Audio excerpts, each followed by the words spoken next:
ఉప ముఖ్యమంత్రి పవన్ కళ్యాణ్ ఇచ్చిన హామీని అమలు చేయాలని, భవన నిర్మాణ సంక్షేమ బోర్డుకు ₹1 కోటి విరాళాన్ని వెంటనే జమ చేయలేనని, లేని పక్షంలో భవన నిర్మాణ కార్మికుల సమస్యలు పరిష్కరించడానికి డిప్యూటీ సీఎం కార్యాలయం ముట్టడికి సిద్ధమవ్వాలని ఏఐటీయూసీ రాష్ట్ర ప్రధాన కార్యదర్శి S Venkata Subbaiah, Andhra Pradesh building construction workers union రాష్ట్ర ప్రధాన యూనియన్ రాష్ట్ర అధ్యక్షుడు పుప్పాల సత్యనారాయణ పిలుపునిచ్చారు. స్థానిక కొత్తపేట మలయలింగం భవనంలో భవన నిర్మాణ కార్మికుల ప్రాంతీయ సదస్సు కార్యక్రమం జరిగింది. ఈ సందర్భంగా వారు మాట్లాడుతూ ఏపీ భవన నిర్మాణ కార్మికులకు సంక్షేమ బోర్డు చట్టం 1996 సంవత్సరం నుంచి పటిష్టంగా అమలు చేస్తూ వెల్ఫేర్ బోర్డు ద్వారా పథకాలు అమలు చేస్తున్నామని ఎన్నికల్లో ఇచ్చిన హామీ కూటమి ప్రభుత్వం హామీగా గాలికి వదిలేసి సమీక్ష సభల పేరుతో కాలం గడుపుతూ సమస్యలను మరింత జటిలం చేస్తుందని అన్నారు.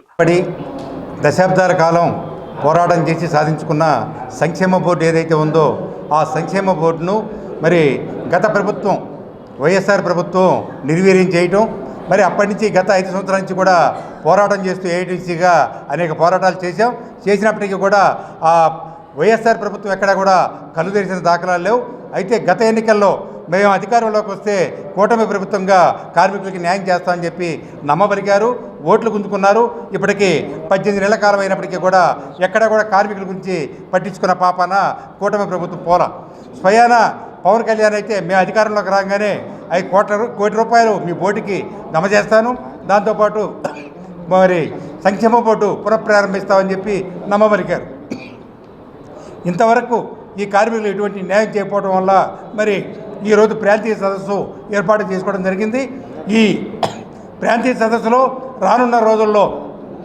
పోరాట ప్రణాళికని రూపొందించుకొని మరి ఈ ప్రభుత్వాలు కళ్ళు తెరిచే విధంగా ప్రయాణం చేస్తామని చెప్పి తెలియజేస్తూ భవన నిర్మాణ కార్మిక సంఘం ఆంధ్రప్రదేశ్ భవన నిర్మాణ కార్మిక సంఘం ఏఐటీయూసీ అనుబంధ సంస్థ రాష్ట్ర ప్రధాన కార్యదర్శి ఈరోజు గుంటూరు కేంద్రంగా ఇక్కడ ఉన్నటువంటి ప్రాంతీయ సదస్సు అనేది నిర్వహించడం జరుగుతూ ఉంది. ముఖ్యంగా భవన నిర్మాణ కార్మికుల సంక్షేమం దృష్టిలో పెట్టుకొని వారి యొక్క జీవితాలకు భరోసాగా ఉండడం కోసం దశాబ్దాలుగా పోరాడి సాధించుకున్న భవన నిర్మాణ కార్మిక సంక్షేమ చట్టం ఏదైతే ఉందో ఆ చట్టాన్ని గత ప్రభుత్వం జగన్మోహన్ రెడ్డి గారి అధికారంలో వచ్చేంత వరకు కూడా ఈ రాష్ట్రంలో వివిధ రూపాల్లో స్కీముల పేరుతో కొనసాగినప్పటికీ కొంత మేరకు కష్టాల్లో ఉన్నటువంటి భవన నిర్మాణ కార్మికులకి కొంత చేదోడు ఓదోడుగా నిలబడినటువంటి వెల్ఫేర్ బోర్డుని గతంలో జగన్మోహన్ రెడ్డి గారి ప్రభుత్వం వచ్చిన తర్వాత ఈ బోర్డులో ఉన్నటువంటి నిధులన్నింటినీ కూడా దొడ్డుదారిన దారి మళ్లించి పూర్తిగా బోర్డుని నిర్వీర్యం చేయడం ద్వారా ఈ రాష్ట్రంలో ఉన్నటువంటి 25 లక్షల మంది బోర్డు సభ్యులుగా ఉన్న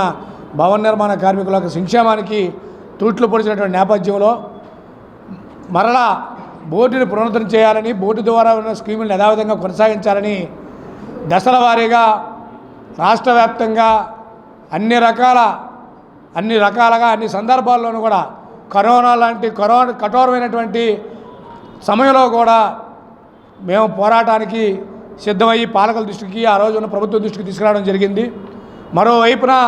వెల్ఫేర్ బోర్డులో ఉన్న నిధులన్నీ కూడా అక్రమంగా దారి మళ్లించబడతా ఉన్నాయి. సుప్రీంకోర్టు ఆదేశాల ప్రకారం బోర్డులో ఉన్నటువంటి నిధుల్ని కార్మిక ప్రజలకే ఖర్చు చేయాలనే చట్టాలు ఉన్నప్పుడు కూడా ఈ రాష్ట్రంలో జగన్మోహన్ రెడ్డి ప్రభుత్వం దారి మళ్లించి మోసానికి ఒడిగడతా ఉందనే సందర్భంలో న్యాయస్థానాలు కూడా ఆచరించి మేము న్యాయస్థానాలతో ఒక పక్క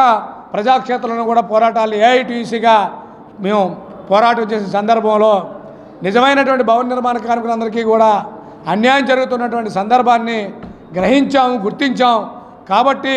మా ప్రభుత్వం అధికారంలోకి వస్తే వెంటనే సంక్షేమ బోర్డును పునరుద్ధరిస్తామని, అంతేకాకుండా సంక్షేమ బోర్డు ద్వారా వచ్చేటువంటి ఈరోజు ఏవైతే ప్రయోజనాలు ఉన్నాయో వాటికి ఇచ్చేటువంటి సౌకర్యాలు వచ్చేటువంటి మొత్తాలు ఏవైతే ఉన్నాయో వాటిని మరింత మెరుగుపరిచి మీకు పెంచి ఇస్తామని చెప్పడం కానీ, అదేవిధంగా భవన నిర్మాణ కార్మిక సంక్షేమ చట్టాన్ని పటిష్టంగా అమలు చేయడంలో కూటమి ప్రభుత్వం అగ్రభాగాలు ఉంటుందని